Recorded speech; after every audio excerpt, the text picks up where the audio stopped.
정말 지옥이 따로 없는 이 국가는 지구상에서 사라져야 한다고 생각해요. 여기 중국에서 자신의 모든 것을 잃게 되었다며 울분을 토하고 있는 한 여성이 있는데요. 그런 여성 앞으로 한국인으로 보이는 여성이 다가가 무릎을 꿇고 맙니다. 과연 이 여성에게 무슨 일이 있었던 걸까요? 안녕하세요. 저는 중국 상하이에서 살았던 샤오란이라고 합니다. 중국인 부모님을 두었었고 중국에서 태어나 자랐지만 저는 지금 한국인입니다. 지난 과거를 생각하면 지금도 울분을 토하고 싶을 만큼 가슴이 아픕니다. 사연을 듣고 있는 한국인 분들 중에 중국에 이민을 계획하거나 중국에서 살아보려고 준비 중인 분들이 있다면 절대 그러시면 안 된다고 말씀드리고 싶어요. 저는 제가 태어난 중국이란 나라 때문에 제 모든 것을 잃었거든요. 그런데 모든 것을 잃고 목숨까지 내버리려고 했던 저에게 손을 내밀어 준 것은 한국이었습니다. 그래서 오늘 중국에서 살면서 겪었던 제 모든 걸 폭로하고자 이렇게 사연을 보내게 되었어요. 저희 부모님은 상하이에서 마사지 샵으로 큰 돈을 벌어들이셨던 부자입니다. 제가 태어난 상하이에만 3개의 마사지 점포를 운영했고 광저우와 사냐 등의 대도시에도 점포들이 있었죠. 아마 가끔 이런 광고들 많이 보셨을 텐데요.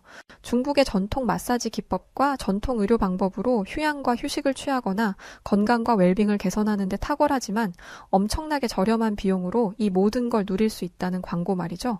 그래서일까? 중국에는 전 세계적으로 마사지 관광이 인기가 높은데요. 많은 외국인들이 중국에서 전통적인 마사지 경험을 하기 위해 실제로 밀려들었어요. 이런 인기 덕에 저희 부모님 마사지 샵들은 정말 엄청난 수익을 거두었고 저희 집안은 그런 이유로 늘 풍요로웠죠. 그런데 중국이 광고하는 것처럼 건전하고 건강한 전통 마사지라고 생각하시면 안 돼요. 보통 중국에서 1시간 정도 전신 오일 마사지를 받으면 약 100위안에서 130위안 정도 비용이 드는데 한국 돈으로 치면 약 25,000원 정도 되는 돈이고요. 모든 마사지 샵이 그런 건 아니지만 적어도 저희 부모님이 운영하던 마사지 샵의 주된 수익금은 전통 마사지가 아니었고 퇴폐 마사지였어요. 가게에 들어가면 누가 봐도 전통 마사지샵처럼 꾸며져 보이겠지만 일반 마사지 이후 룸에 있는 커튼을 열면 또 다른 방이 나옵니다. 그 안에는 샤워 시설도 있고 침대가 있는 작은 룸이 또 하나 있죠. 영상을 보시는 분들 중에도 중국에서 마사지를 받아본 경험이 있는 분들이 있을 거예요. 처음에는 일반 전통 마사지를 하다가 중간쯤 되면 마사지를 하던 중국 직원이 은근슬쩍 팁을 요구하게 되는데요. 이때 팁을 주게 되면 일반 마사지가 끝나고 나서 마사지사가 그 커튼을 열고 데리고 들어가요. 어릴 때는 이런 사실을 전 몰랐었는데 나이가 들어 성인이 되고 부모님 마사지 샵을 갔다가 알게 된 사실이었어요. 한 번은 아버지 샵 직원들 전체가 회식을 한 날이 있었는데요. 그때 저희 가족들도 참석을 했던 적이 있거든요. 그날은 저희 부모님도 기분이 좋았는지 술을 많이 드셨었고 가게를 통째로 빌려 좋은 음식들과 술을 잔뜩 들여와서 부모님 전 직원들도 모처럼의 여독을 풀었었는데요. 직원들의 회식 술안주의 화두는 당연히 마사지 샵을 찾는 외국인들에 대한 이야기가 많았어요. 히히덕거리며 나 어제 12탕 뛰었잖아. 힘들어 죽는 줄 알았다니까? 또 어떤 직원은 미국 남자들은 몸이 어찌나 큰지 마사지하고 나니까 온몸이 아프더라 등등의 온갖 이야기들이 나오더라고요. 그래서 제가 어느 국가에서 마사지를 받으러 가장 많이 오냐고 제가 물어봤었는데 제일 많이 오는 나라는 일본이라고 하더라고요. 그런데 일본인들은 다들 변태 같은지 자꾸 이상한 걸 요구해서 기분 나쁠 때도 많다고 하면서요. 중국을 가장 많이 찾아오는 관광객 비중도 일본이 1위로 제일 많아요. 2위가 미국이고 한국은 3위인데요. 옆에 있는 직원이 마사지샵에 오는 10명 중에 5명은 자국민이고 4명이 일본인, 미국인은 1명 정도 비중으로 온다고 보면 된다더라고요.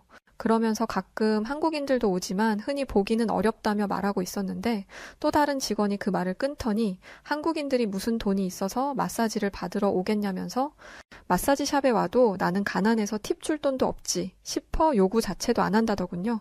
그런데 다들 신나서 떠들고 있는 와중에 회식 자리 모퉁이 끝에 한 직원이 풀에 죽은 듯 울상을 하며 앉아 있었는데요. 왜 그런지 궁금해서 다가가 무슨 일 있는 거냐며 물어봤었는데 입을 다문 채 아무 말도 안 하더군요. 아무래도 제가 마사지샵 사장님의 딸이라는 걸 알았기에 더욱 그런 것 같기도 했어요. 궁금한 건 못 참는 성격이라 그 직원을 데리고 가게 밖으로 나가서 다시 이야기를 했었는데 저는 정말 여기서 충격적인 소리를 듣게 되었죠. 그 직원이 머뭇거리며 본인이 에이즈에 걸렸다고 이야기했었기 때문이었는데요. 이 사실을 저희 부모님에게도 이야기했었지만 워낙에 예쁜 외모에 몸매도 좋았던 직원이라 저희 부모님이 치료받으면 된다면서도 일은 계속 시켰다고 했었어요. 그 소리에 저는 저희 부모님도 그렇고 웃으며 떠들고 있는 여기 직원들도 다 미친 사람들이라고 생각했었습니다. 그 이후로는 부모님 마사지 샵에 간 적도 없고 아예 관심조차 주지 않았어요. 이런 일도 있었는데요. 저는 평소 웹툰 만화를 그리는 일을 해보고 싶어서 틈틈이 미술 학원에 가서 그림을 배웠는데요. 미술 학원에서 일하던 남자를 만나 사랑에 빠졌고 결혼까지 약속하게 되었었어요. 하지만 이때부터 중국에서 생지옥 같은 제 인생이 시작되었죠. 결혼 전 임신까지 하게 돼서 부모님께 이 사실을 말씀드렸더니 당연히 가난한 남자와 결혼한다고 했으니 반대하셨었습니다. 아기는 지우면 된다면서 말이죠. 그 말에 결혼식 같은 거 안 해도 된다고 생각했었고 그 남자와 동거하면서 아이까지 낳고 살기 시작했었어요. 집도 제 돈으로 샀고 남자가 기죽고 다니면 안 된다면서 좋은 외제 승용차도 사줬었죠. 그런데 시간이 지나면 지날수록 저에게 현금을 요구하더라고요. 집에 들어오는 횟수도 점점 줄어들고 어쩌다 집에 오면 본인의 아이가 있는데도 본 척도 안 하고 심지어 어린 아이가 있는데 그 자리에서 담배까지 입에 물었는데요. 원래 중국인들의 시민의식 자체가 타인을 배려하는 사람들이 아니라서 그것까진 그냥 참을만 했었습니다. 중국인들이 지극히 개인주의 사상을 가진 성향이 강해서 배우자도 결국은 남인 거고 자신의 아이도 남인 거거든요.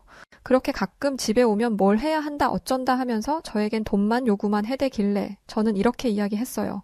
더 이상 당신한테 줄 돈도 없고 아이도 키워야 하는데 부모님마저도 반대했던 동거라서 지원을 끊으셨다고 했더니 갑자기 온갖 생욕을 하고는 집을 박차고 나가버리더라고요. 그리고 며칠 지났을까요? 중국 남자에게 정말 학을 떼는 기가 막힌 일을 겪게 되는데요. 왜 그랬냐면 아이와 함께 집에 있는데 웬 처음 보는 사람들이 저희 집에 왔었어요.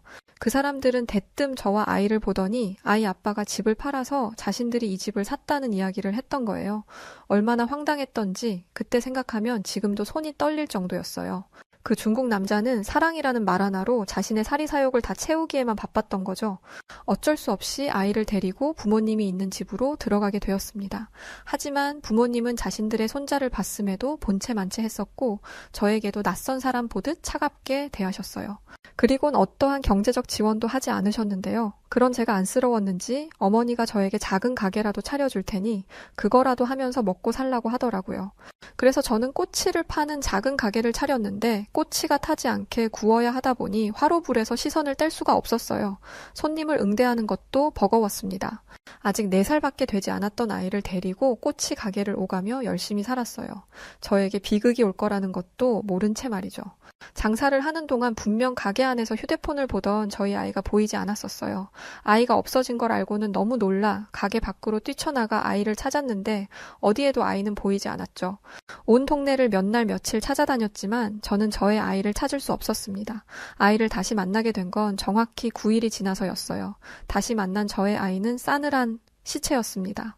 동네 길가에 맨홀이 열린 차에 방치되어 있던 곳에 아이가 빠졌던 거고 그대로 9일 동안 발견되지 못한 채 그 안에서 죽음을 맞은 거였어요. 그 어둡고 캄캄한 곳에서 엄마를 얼마나 찾았을까 생각하면 온몸이 부셔질 것 같은 아픔이 제 가슴을 칩니다. 저는 확신해요. 분명 그곳을 지나며 저희 아이가 맨홀에 빠진 걸 봤던 사람이 있었을 거라고 말이죠. 상대에 대한 배려 따위도 없고 누구를 도우려는 시민의식 자체가 없는 중국인들이 원망스러웠고 중국이란 나라 자체가 싫었어요.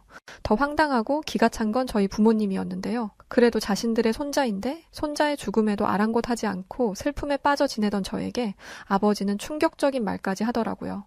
그러게 쓸데없이 동거는 왜 하고 애는 왜 낳았었냐면서 맨날 집에 처박혀서 신세 한탄만 할 거면 자기 마사지 가게에 와서 몸이나 팔라는 게 아니겠어요? 그 말에 더 이상은 못 참겠다 생각돼서 그날 밤 부모님이 자고 있는 방에 몰래 들어가 귀중품들과 현금들을 챙겨서 집을 나왔습니다. 집을 나와 중국의 거리를 마주하게 되었는데 머리가 띵해지면서 하염없이 눈물만 흐르더라고요.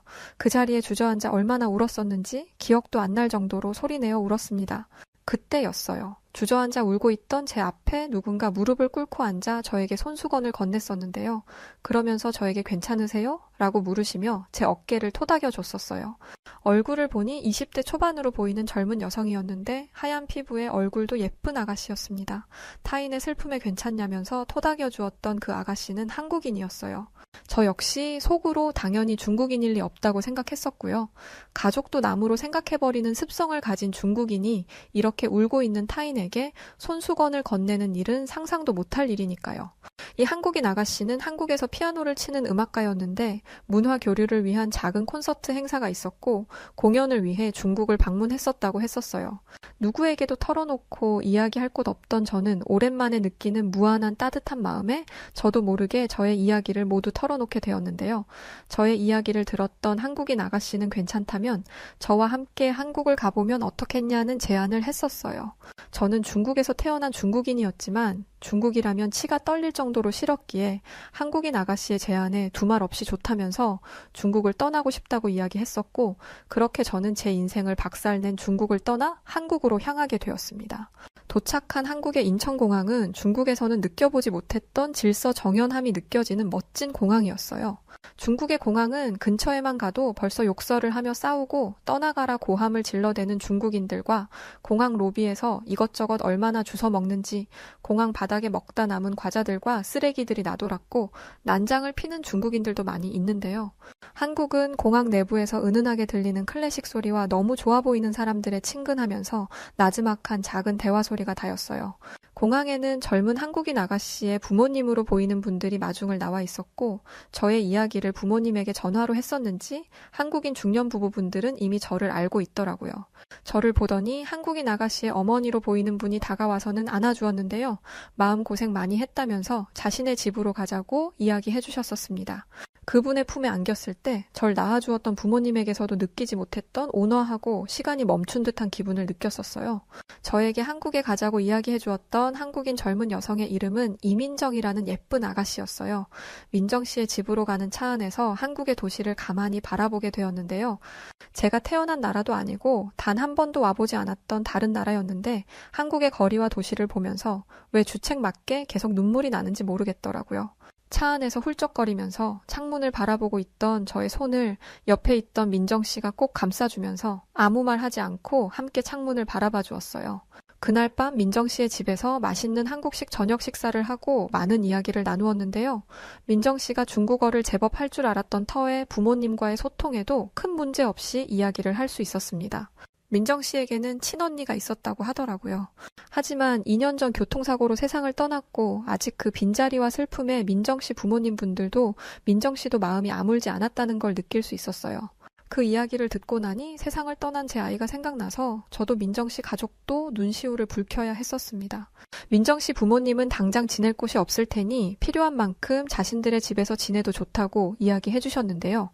제가 살던 중국과는 전혀 다른 한국의 모습과 한국인들의 따뜻함에 다시 태어난 기분이 들었습니다. 중국에서는 배려라는 단어 자체가 생소할 정도로 정말 이기적이고 개인적 주의 사상이 깊은 나라예요. 오죽하면 중국에서는 중국에서 사람 소리 들어가면서 살아남으려면 완전한 자기 위주 사상이 뿌리 박혀야 한다는 이야기가 있을 정도거든요. 조금만 타인이 거슬리는 행동을 해도 온갖 성질을 부릴 대로 다 부리고 막무가내로 하는 터에 두 손 두 발 다 들어야 하는 경우가 많습니다. 중국 사회의 도덕성은 타국에서 방송으로 언급할 정도로 몰락했고 밑바닥을 넘어서 거의 붕괴 수준에 이르러 있어요. 13억 인구라는 인파 속에 정말 별의 별 사람들이 다 있다 보니까 중국에서 살려면 정말 못 볼 거 다 볼 마음 먹고 지내야 간신히 정신은 부여잡을 수 있죠. 그런데 낯선 타국인 한국에서 태어나 단 한 번도 느껴보지 못한 가족이라는 구성체의 온기를 느끼게 된 거예요. 지금 제가 한국에 살게 된 지도 벌써 2년이 다 지나가고 있습니다. 어느 날은 민정 씨 부모님에게 오랜 시간 괜히 제가 민폐를 끼치는 건 아닐까 싶어 직장도 구했으니 나가겠다고 이야기한 적이 있는데요. 제 이야기를 들었던 민정 씨는 무슨 말이냐면서 하늘로 세상을 떠난 언니가 자신을 대신해 다른 언니를 하늘에서 이렇게 보내줬는데 왜 집을 나가겠다는 거냐며 그러지 말라고 말리더라고요. 민정 씨 부모님도 민폐라고 생각한 적 없다며 나가지 말라고 하셨어요. 낯선 외국에서 온 동양인 여자를 가족처럼 아껴주고 대해주는 한국인들의 성숙하고 따뜻한 마음에 무한한 감사와 존경심이 드는 순간이었어요. 이후로 이제는 민정 씨도 저를 친언니처럼 생각하고 있고 민정 씨의 부모님도 저를 자식처럼 아껴주고 생각해주고 계세요. 중국에서 생지옥 같은 삶을 겪었던 상처도 한국에 지내면서 생각하면서 아물기 시작했습니다. 한국에서의 삶은 그야말로 천국과 같았는데요. 한국은 길거리에서 파는 음식들도 매우 위생적으로 관리하며 판매하고 있었고, 사람들이 음식을 먹고 난 뒤에도 주변을 정리하고 나가는 한국인들의 성격 탓에 휴지 조각 하나 없을 만큼 깨끗했었어요. 중국에서 파는 길거리 음식들은 정말 위생 상태가 최악이거든요. 혹시 중국을 가셔야 하는 분들이 있다면 길에서 파는 탕후루를 한번 사보시면 제가 왜 이런 이야기를 하시는지 알 거예요. 탕후루 겉에 먼지가 얼마나 많이 붙어 있는지, 심지어 과일에 곰팡이가 파랗게 서려 있는 것들도 종종 볼 수 있죠. 한국은 또 어디를 나가도 뭔가 정리가 잘 되어 있다라는 생각을 가질 수 있었어요. 도로를 나가도 교통 질서가 매우 잘 지켜지고 있었고, 무단 횡단을 하는 사람도 보기 어려웠으며, 혹여라도 도로에 사람이 있으면 속도를 줄이고 멈춰서 사람이 도로에서 벗어날 때까지 움직이지도 않더라고요. 중국은 무조건 사람보다 차가 먼저라고 생각하고 있는데요. 근데 더 웃긴 건 운전하지 않는 사람들은 또 차보다 사람이 먼저라고 이야기하거든요. 그러니 도로만 나가면 사람이고 차고 서로 자기가 먼저라면서 들이대다 보니까 중국의 도로는 그냥 아비규환이 따로 없어요. 그런데 한국은 이런 교통의식 수준에서도 정말 선진국다운 면모를 보이고 있던 거였죠. 어느 날은 정말 한국에서 너무 큰 충격을 받아서 놀랐던 적이 있었는데요. 생전 태어나 이런 걸 두 눈으로 본 적이 없던 광경이라 보면서도 제 눈을 의심할 정도였던 적이 있었어요. 비가 내리는 어느 날이었는데요. 오전에 민정씨 어머님과 치과에 들렀다 다시 집으로 돌아가는 길이었어요. 도로에는 빗길에 차량들이 서행을 하며 오가고 있었고 저는 어머님과 이런저런 이야기를 하면서 걷고 있었어요. 그때 도로에 흙을 싣고 있던 화물 트럭 한 대가 신호 정지를 하려다 빗길에 미끄러졌는지 굉음을 내며 멈춰섰었는데요. 다행히 충분한 차량 거리 확보를 했었고 빗길이라 서행으로 운행하던 트럭이어서 사고는 나지 않았었지만 화물칸에 실려있던 흙이 일부 도로로 쏟아졌었어요. 땅으로 떨어진 흙은 비가 내리는 도로 위여서 금방 모두 다 물에 젖게 되었고 누가 봐도 도로를 지나던 차량을 저 흙 위를 밟는다면 자칫 사고가 날 수 있을 거란 생각이 들었었어요. 그런데 정말 놀랍게도 중학생 정도로 보이는 한국인 여학생들 4명이 차량이 지나다니지 않는 틈을 타 도로 옆에 있던 공원 안에서 비치되어 있던 빗자루를 가지고 나와서는 도로에 떨어진 흙을 쓸기 시작했던 거였죠. 한 친구는 우산을 들고 빗질을 하는 게 불편했는지 그냥 비를 맞아가면서도 도로를 쓸더라고요. 조금 있으니까 여학생들 말고 주변에 있던 모든 한국 사람들이 도로에 나와서는 흙을 함께 쓸면서 주변을 정리하는 모습을 보여주었어요. 제가 그 모습에 너무 놀라서 한참을 입도 다물지 못한 채 멍하고 서서 바라보고 있었습니다. 어떻게 비까지 맞아가며 자신과 상관없는 일인데도 저렇게 어린 학생들이 저런 성숙한 모습을 보일까 했었어요. 차가 다니는 도로 위라서 자칫 위험할 수도 있을 일인데 말이죠. 그런데 그런 모습에 도로 위에 있던 차량들은 비상 깜빡이를 켜고는 도로를 정리하던 사람들을 보호하며 길을 막고 있었고 한국인들의 이런 모습들로 도로는 금세 깨끗하게 정리되었었는데요. 저렇게 어릴 때부터 타인을 배려하려는 마음가짐이 몸에 있다 보니 당연히 한국 사람들은 도덕적으로 전 세계 어느 국가와 비교해도 가장 우수한 민족이라는 이야기를 들었던 게 아니었나 싶었습니다. 중국은 저런 일이 벌어지면 어떨 것 같냐고요? 아마 중국에서 지금과 같은 상황이 벌어졌으면 그러거나 말거나 누구 하나 신경도 쓰지 않았을 거예요. 그 전에 아마 빗길에 차량 거리 유지도 안 하고 내달리다 앞차와 부딪혀서 사고가 크게 났을 겁니다. 그 모습을 보고 나니까 그때 순간적으로 중국을 가야겠다는 생각이 갑자기 들었었는데요. 그날 밤에 온 가족이 함께 식사를 하던 자리에서 저는 잠깐 중국에 좀 다녀오고 싶다고 이야기했었어요. 제 이야기를 듣고는 민정 씨와 부모님은 갑자기 중국을 왜 가려는 거냐고 물어보셨는데요. 사실은 진작부터 혼자 머릿속으로 계획하고는 있었지만 한국에서 자리 잡으면서 이런저런 일들을 하느라 시간을 잡지 못하고 있었어요. 그런데 낮에 어린 학생들을 보다가 하늘로 간 제 아이가 생각나서였죠. 저는 민정 씨 부모님께 어린 나이에 세상을 떠나야 했던 아들을 만나고 오고 싶다고 이야기했습니다. 민정 씨 부모님은 우리 모두 함께 중국을 다녀오자고 말씀하시더라고요. 하늘로 떠난 아이가 오랜만에 엄마를 만났는데 쓸쓸하게 외톨이로 찾아가면 하늘에서 지켜보던 아이도 마음이 좋지 않을 거라면서 새로운 가족이 생겨 누구보다 행복하게 지내고 있는 모습을 우리 모두 함께 가서 아이에게 보여주자는 거였어요. 그 그 말씀에 눈물이 한없이 흐르더라고요. 전혀 생각하지도 못했던 제 안에 어떻게 한국인들은 세상을 떠나 하늘로 간 아이에게까지 이런 배려를 보일 수 있는 걸까? 정말 온몸에 소름이 돋으면서 그 고마움이 어찌나 산처럼 거대했는지 상상도 못했던 기분을 느끼게 되었었어요. 저와 민정씨 그리고 민정씨 부모님까지 중국에 함께 가게 되었는데요. 몇 년 만에 다시 밟은 중국은 그때나 지금이나 별반 다르지 않은 모습을 하고 있었습니다. 공항 곳곳에 온갖 쓰레기들이 널브러져 있었고 서로 입출국을 먼저 하겠다면서 새치기하고 싸우고 고함 지르는 중국인들의 모습까지 제가 중국을 떠나던 그날을 다시 재현이라도 하는 듯 똑같았어요. 그 모습에 민정씨 부모님도 많이 놀랐는지 얼른 공항을 벗어나자고 하시더라고요. 하지만 공항 밖이라고 이런 지옥 같은 모습에서 벗어날 수는 없었죠. 공항을 나서자 도로에 크락션을 울려대는 차량들과 무단 횡단을 일삼는 사람들까지 중국에서 자란 저도 귀가 멍멍할 정도로 정신이 하나도 없었는데요. 민정씨 부모님도 이런 아비규환 속에 조금만 어디서 쉬었다가 가자고 하셔서 가까운 카페에 들어가 커피를 마시게 되었습니다. 하지만 커피숍도 시끄럽긴 매한가지이긴 했지만요. 카페에서 아이를 보낸 곳을 갈 차편을 예약하려던 그때였어요. 누군가 절 보고는 다가와 인사를 했었는데요. 처음엔 저도 누군지 몰라서 당황해 하다가 자세히 보니 예전에 부모님 회식 자리에서 웃고 떠들던 직원이더라고요. 그 직원은 저에게 제 부모님 어떻게 지내고 있냐고 묻길래 그 말에 저는 아니 함께 마사지 샵에서 있는 거 아니냐고 오히려 반문했더니 부모님 운영하던 마사지 샵에 에이즈가 온 점포에 나돌아서 모두 다 운영 중지되었고 에이즈가 돌았던 마사지 샵으로 소문이 나면서 가게를 모두 접게 되어 자신도 그만둔 지 오래되었다고 하더라고요. 그 말을 듣고 저는 그래도 절 낳아준 부모님이라고 걱정은 살짝 돼서 전화를 했었는데요. 몇 번을 전화해도 전화를 받지 않더라고요.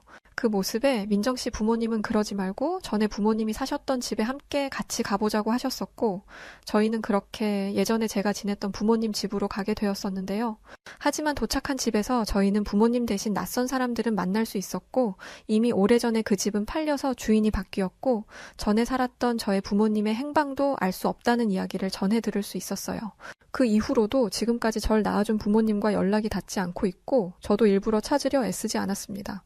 저희는 제 아이를 하늘로 보냈던 중국의 동해라는 바다로 갔습니다.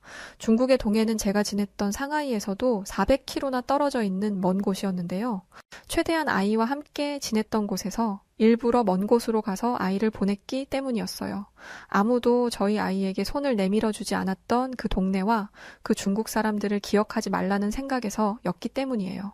저는 한동안 바다를 바라보면서 지난 날을 회상했고 지금 제 옆에 있는 한국인 가족분들을 진짜 제 가족이라고 생각하고 더 이상 중국인이 아닌 한국인으로 남은 삶을 살 거라 다짐했습니다. 하늘로 떠난 아이에게 음성 편지를 보내고 싶어서 함께 동봉해서 보내주셨었는데요. 천국에 있을 샤오라님의 아이에게 이 메시지가 잘 전달되길 바랍니다. 妈妈现在吃开中国，在韩国生活，因为天上的天堂和因为是最相似的国家，如果在这里，我想应该能再见到你吧。可是我家孩子从天上给妈妈送来了这么好的人，现在过得比任何人都幸福，太想你了，太对不起了，太爱你了，宝贝。 너무 슬펐던 오늘의 사연이었는데요. 어떻게 들으셨나요? 재미있게 들으셨다면 구독과 좋아요 부탁드리고요. 그럼 저는 여우튜브의 송은지였습니다. 끝까지 시청해주신 모든 분들 고맙습니다.